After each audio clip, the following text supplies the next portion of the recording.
Good evening and welcome to Chicago Tonight. I'm Paris Schutz. Brandis Friedman is on assignment. On the show tonight, the Department of Public Health will serve the people of Illinois as your resource and as your guide. COVID and monkeypox are just some of the challenges facing the new head of the Illinois Department of Public Health. He joins us for a one-on-one.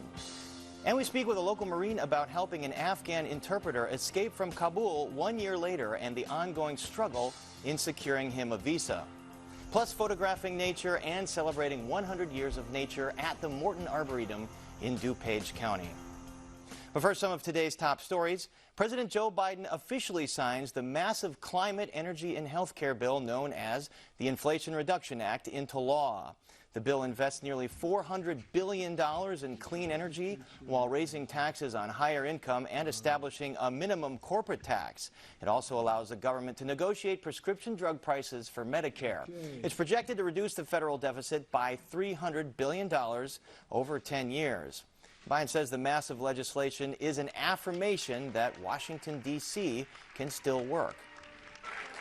Today offers further proof that the soul of America is vibrant, the future of America is bright, and the promise of America is real and just beginning. Opening statements in the federal trial of Chicago-born R&B singer R. Kelly are set for tomorrow at the Dirksen Federal Building. A jury has been seated in the case with 8 women and 4 men. Half of the jurors are white and half are African American. Kelly is charged with child pornography and obstruction of justice in this case, alleging he conspired to rig his Cook County trial from many years ago. Get ready for more all-electric CTA buses on Chicago streets. The Chicago Transit Authority announces it has received a $29 million federal grant. Some of that money will be used to buy 10 new all-electric buses to go with the 20 that are already part of the fleet. The biggest chunk of that federal money will go toward modernizing the CTA bus garage on Chicago Avenue in Humboldt Park. Crane Chicago Business is reporting that the historic buildings that house Chicago's famed Pizzeria Uno and Due have been sold, but don't worry, the pizza isn't going anywhere. The owner of the buildings sold them to the parent company of the now national pizza chain, and that guy used to be the CEO of that company. The historic buildings in River North sold for $2.3 million and $4.2 million, respectively. And up next, the head of the state's public health department on challenges facing Illinois, so please stay with us. Chicago Tonight is made possible in part by Alexandra and John Nichols, the Jim and Kay Mabey family, the Polk Brothers Foundation, and the support of these donors.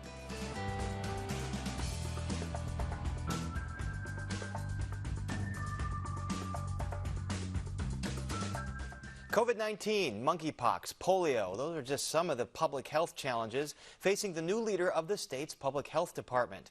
Dr. Samir Vora took over the role as the department's 20th director earlier this month, a post formerly held by Dr. Ngozi Ezike during the height of the COVID pandemic. And Dr. Vora joins us now. Dr. Vora, congratulations to you on this position. Of course, the big task for your full-time predecessor, Dr. Ezike, was managing the state's response to COVID. What is your vision for the agency going forward? Well, thank you so much for the invitation, and just honored and humbled for the opportunity to serve the residents of the state of Illinois. I think there's so much, and through Dr. Ezike's leadership, but also the way that COVID-19 kind of raised the profile and our needs in public health. And it's my priority to kind of continue to keep our state safe from emerging illnesses like COVID-19 and monkeypox virus, but also really address many of the health disparities that the COVID-19 pandemic showed us and build a modern public health agency that really allows us to address the state's health needs.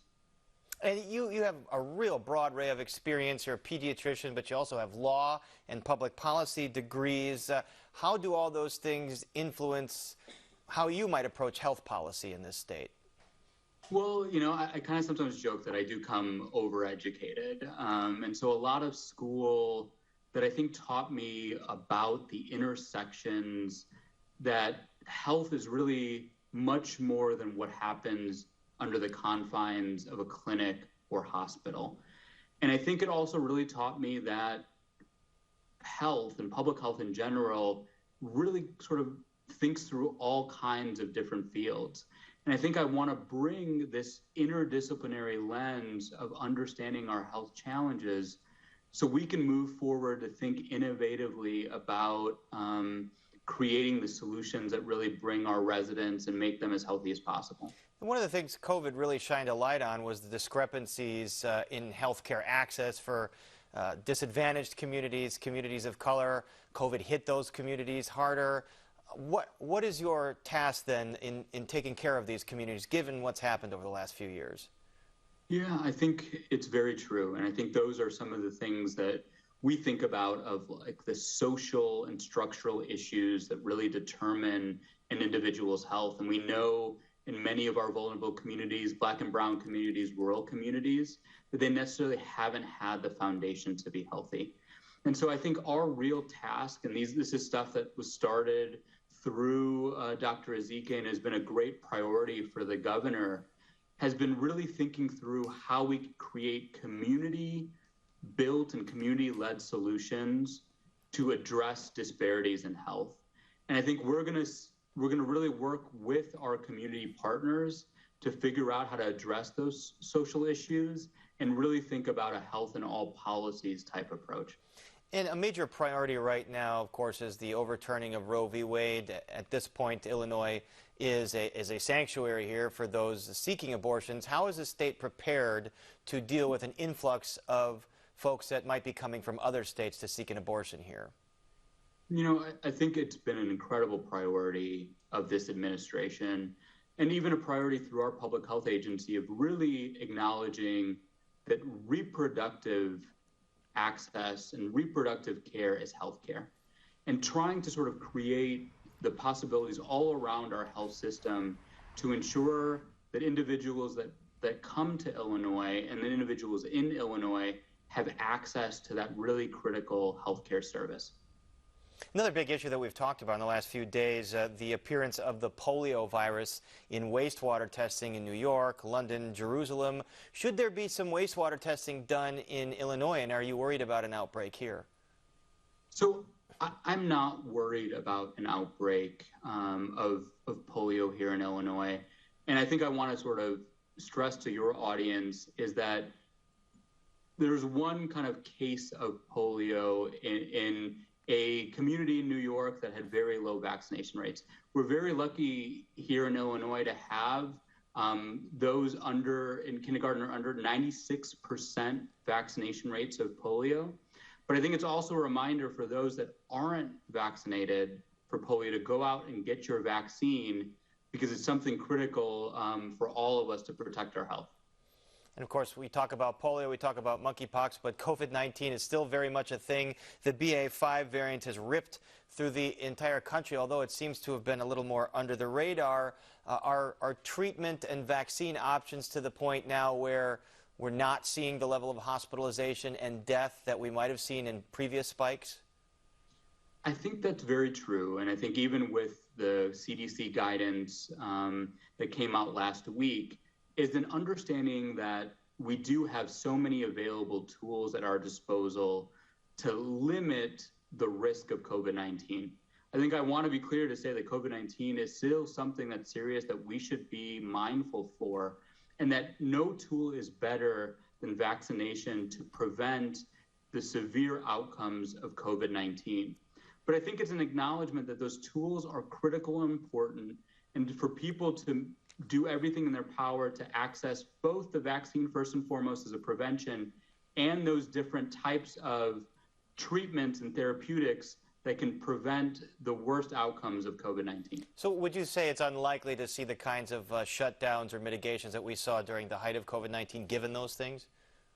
I think, yes, unlikely, but I think we should all be prepared for possible additional surges of this kind of virus. I think one of the things that we at IDPH are definitely preparing for is the potential for a fall surge and trying to make sure that we push our vaccine and therapeutic strategy. But I think we're in a real situation where we got to use our tools at our disposal to really go out and re-engage and enjoy our lives, to really make sure that we make every moment matter. And part of that is kids going back to school. Most school districts have done away with vaccine mandates, or I'm sorry, testing mandates, mask mandates. Should they rethink those things, given what you just said there?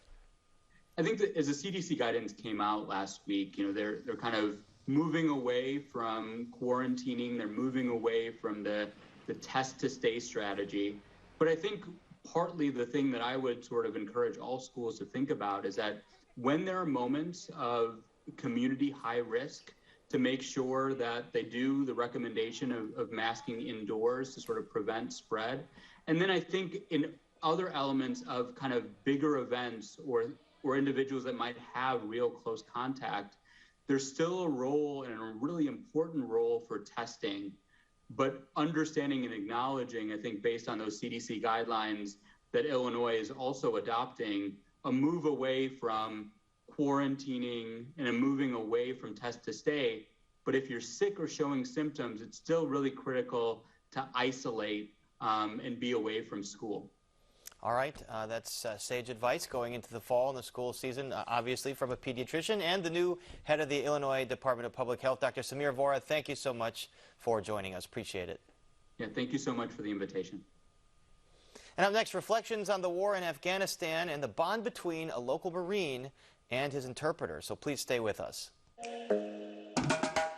Much of the story of Latinos in America is that of entrepreneurship. About 5 million Latino-owned businesses currently exist in the U.S. Predominantly Latino communities often bear the environmental burden of heavy industry. Residents of those communities say they have a hard time making their concerns heard. A Chicago-based photographer has a personal understanding of immigration, and he has spent years documenting small businesses. The forces of gentrification can make people being priced out of their neighborhoods feel powerless.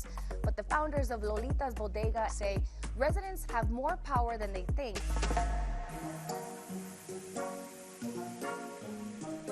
It's been a year since U.S. troops pulled out of Afghanistan. The withdrawal last August left many Afghans desperate to escape at Kabul airport in fear of the Taliban. A friendship between a Chicago Marine and an Afghan interpreter who worked with the U.S. culminated in a harrowing escape to the U.S., where that interpreter is still trying to gain permanent status. It's all laid out in a recently released dual memoir called Always Faithful, a story of the war in Afghanistan, the fall of Kabul, and the unshakable bond between a Marine and an interpreter. And joining us now is the book's co-author, Tom Schuman, a major in the U.S. Marine Corps. Schuman grew up in Mount Greenwood on the south side of Chicago. Tom Schuman, welcome to Chicago Tonight. And we should mention that you wrote this book with your former interpreter, Zainullah Zaki, who goes by the name Zach. How instrumental was he to your operation in Afghanistan? He was critical. Not only did he do the things that you'd expect an interpreter to do, which is translate, he also helped me understand cultural nuances, and I had some cultural blind spots that he was able to point out. So, I mean, we were regularly engaged with the local population, trying to improve the security situation, and you can't do any of that without your interpreter. And Zach did so much more than just interpret, though. He fought alongside us and quickly became one of us, one of my Marines, part of the platoon as well. And the book is in your perspective and his perspective, and he's very clear about his passion for the cause there, for a liberated democratic Afghanistan where human rights are put front and center. He was also there when you were knocked unconscious by an IED. Can you tell us that story? Sure. Zach always fought for a brighter future for his country. You know, he saw the U.S. as the best means of achieving that brighter future. And on November 9th, a good friend of mine was killed, Robert Kelly, and I subsequently went on a patrol to help one of my squads, which had a wounded Marine. And during that patrol, one of my squad leaders stepped on an improvised explosive device, an IED, and I was wounded. My platoon sergeant was wounded. When I regained consciousness, Zach was there holding security over me. He never left my side. He was always within one arm distance to me. And assumed all the same risks that we did as we walked through minefields and were ambushed on every patrol. He was right there fighting alongside us. And you say so many times in this book, he basically was one of you. He was a part of the U.S. forces, and that's why you've been so public for many years now about trying to get him citizenship in the U.S. He first tried to apply for a U.S. visa in 2016. Why has it been so difficult for him, given his service to the U.S.? Sure. Zach's service was undoubtedly exceptional. However, the requirement for the special immigration visa is very clear. It's 12 months of service with the U.S. partner force or with U.S. forces. And so Zach did about 4 years with U.S. forces. And the reason we created this program is that the people who partnered with us were then subsequently persecuted for their support of the U.S. cause. And so, I eventually went home from the war. Zach continued to be persecuted by the Taliban for the next decade, to the point that he finally said, even though he had hoped to raise his family and see Afghanistan through, it was no longer viable with the amount of death threats he was receiving from the Taliban. So he had to apply for this visa program, which we set up for this very reason. The program is cumbersome. The program has a lot of red tape, and for whatever small discrepancies here and there, we were unable to reconcile small clerical issues that would seemingly, if you applied any kind of logic or common sense to what we were trying to do. Zach, again, 4 years with the U.S. requirement, 12 months. The contract is black and white. Zach did his part exceptionally well, exceeded it, and then we failed to do ours. And it seems like it's caught up in a bureaucratic mess. You were instrumental in getting him out of there a year ago when the Taliban came and took over. How were you able to help him escape on a plane and at least come to the U.S. on some kind of temporary status? Sure. When the president made the announcement that we were leaving Afghanistan, I asked Zach what were the implications, and he said, "I'll be dead." And so that was in April. And so I started a kind of guerrilla social media campaign where I put out the call to help. And I said, "Hey, this guy did his part of the contract. We got to do ours. Can anybody give me any assistance?" And there was overwhelming bipartisan support from both Republicans and Democrats.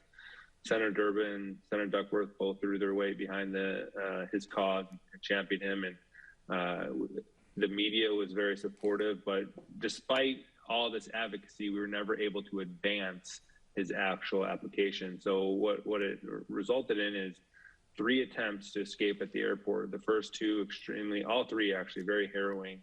The first attempt, his children saw someone. He had 4 young children there. His children saw someone get killed by a machine gun from the Taliban. The second attempt, equally grueling, dangerous. And then the third attempt, I had a friend who I went to basic officer training with, who was flying helicopters inside the gate, inside the base. And I called him and I said, "Hey, I need you to rescue my friend." And he jumped the gate, pushed the Taliban back, and pulled Zach and his family in on their third attempt. And that's how he was ultimately saved. A harrowing story. Then we see pictures of him and his wife and kids, and he writes in the book about telephone death threats that he would get from supposed Taliban officials saying that, his days were numbered. How many Zachs are there left in Afghanistan, U.S. allies or interpreters that are stuck and that are in danger for their life? And what message would you have to the President and Congress to assist them? So I believe the number is about 87,000. About 87,000 of our allies who we made a deal with, and they upheld their deal. And then their families are also included in part of this special immigration visa program, which puts the number closer to 150,000. Many of them have already been executed.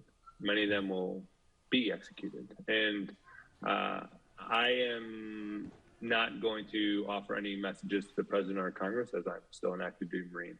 All I would say is that it's important that America keeps its promises to our allies. We've needed our allies historically. We'll need our allies in the future. And we've got to be a country that has integrity and has honor and keeps our word.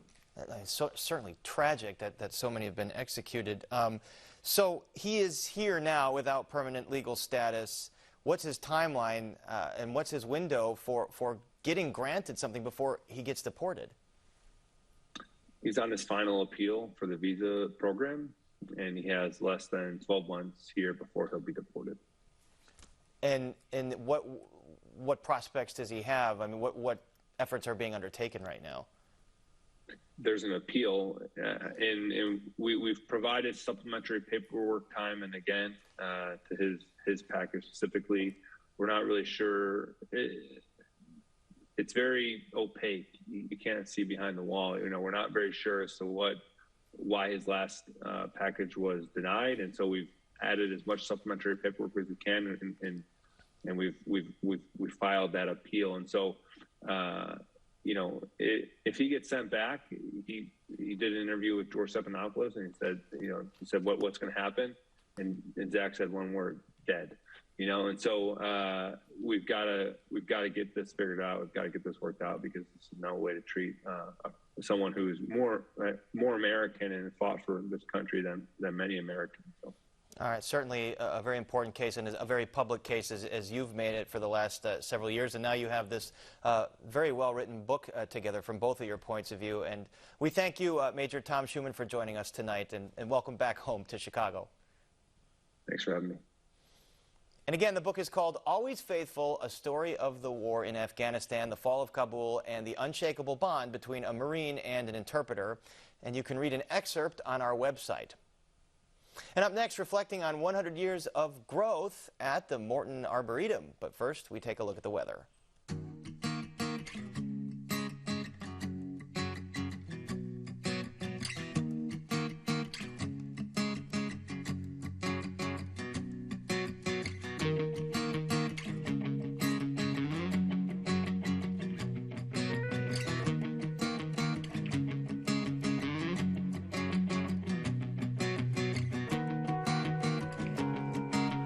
This year marks the centennial of the Morton Arboretum in DuPage County.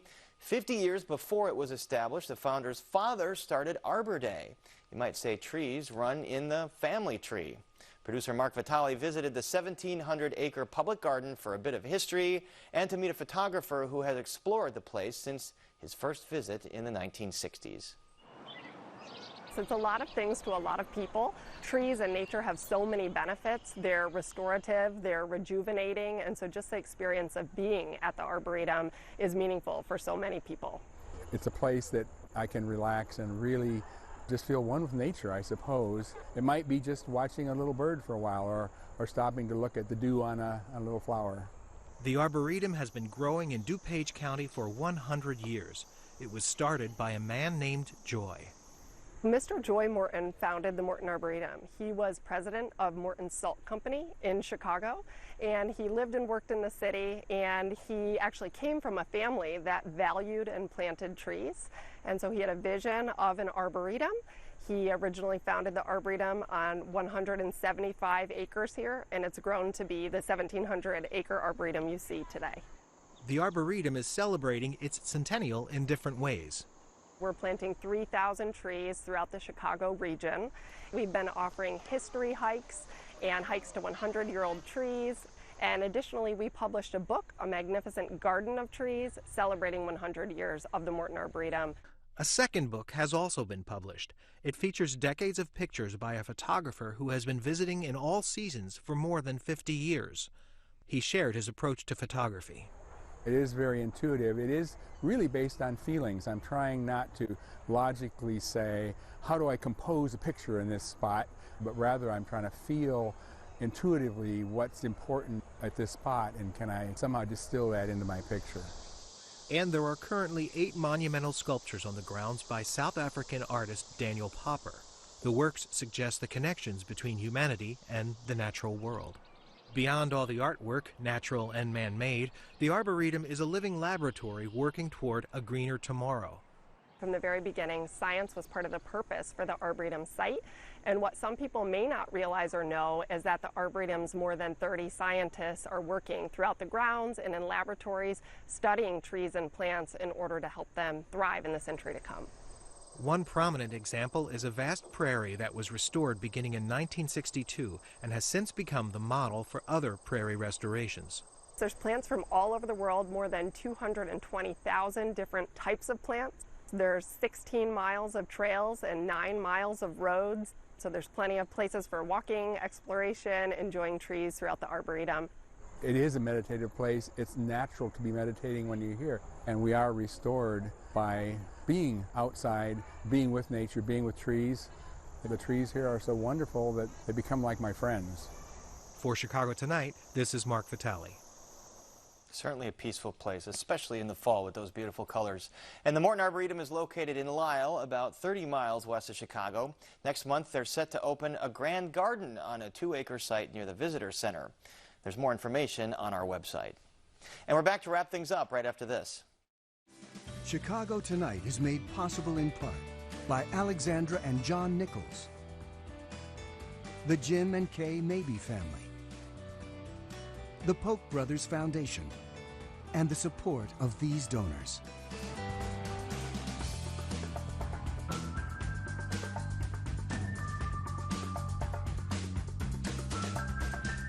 And that's our show for this Tuesday night, abbreviated to bring you Chicago by L with Jeffrey Bayer. Please join us tomorrow night live at 7. It's Governor's Day at the Illinois State Fair. We have a live report. And earning a degree from an elite university is hard enough, but these men are doing it from a maximum security prison. And now for all of us here at Chicago Tonight, I'm Paris Schutz. Thank you so much for watching. Stay healthy and safe, and have a great evening.